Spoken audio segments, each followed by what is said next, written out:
बीडमधील जिल्हा परिषदेच्या शाळांची दुरावस्था, 592 वर्गखोल्या धोकादायक, गळत्या वर्गांमध्ये शिक्षणाचे धडे।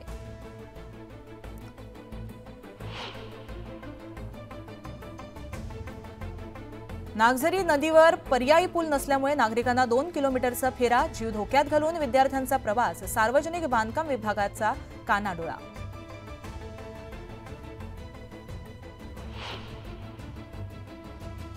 छत्रपती संभाजीनगरात मुसळधार पावसाची हजेरी, पावसामुळे नदी नाले आणि ओढे प्रवाहित।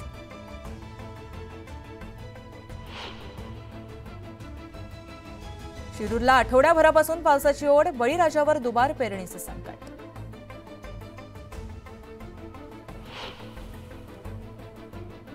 बीडच्या माजलगाव तालुक्यात वादळी वाऱ्यासह जोरदार पाऊस, समाधानकारक पाऊस पडल्यामुळे बळीराजा सुखावला।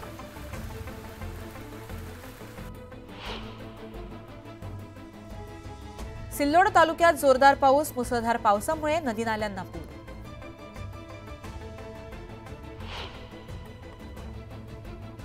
मुसळधार पावसानं खचला दापोली जामगे रस्ता दोन्ही बाजूने वाहतुकीसाठी बंद करण्यानं 15 ते 20 गावांचा संपर्क तुटला।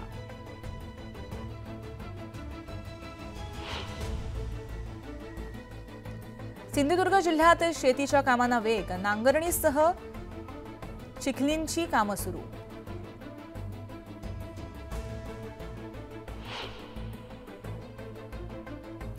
यावलमध्ये पावसानं फिरवली पाठ, कपाशीचे पीक धोक्यात आल्यामुळे शेतकऱ्यांवर दुबार पेरणीचे संकट।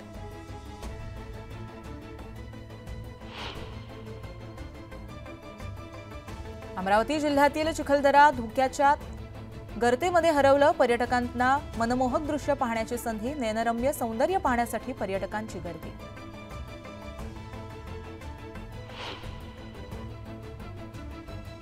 पुणेकरांना दमदार पावसाची प्रतीक्षा, धरणांनी तळ गाठल्यामुळे वाढली चिंता।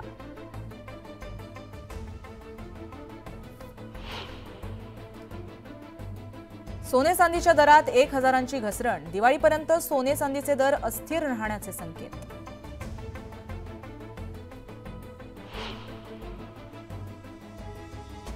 अहमदनगरच्या बाजार समितीत कांद्यांच्या भावात तेजी, प्रति क्विंटल कांद्याला 3500चा भाव।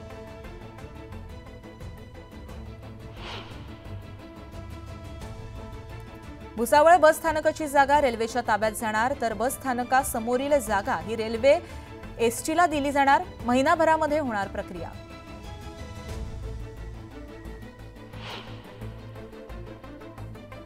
मावळमधील मळवंडीत भेकर प्राण्याची शिकार करून शिजवलं मांस, वन विभागाकडून चौघांना अटक।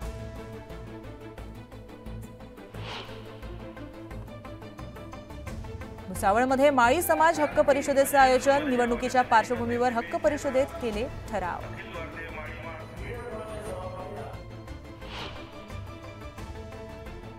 पालखी सोहळा 5 दिवसांवर असताना इंद्रायणी नदीला प्रदूषणाचा विळखा, प्रशासनाच्या दुर्लक्षामुळे वारकऱ्यांच्या आरोग्याची चिंता वाढली।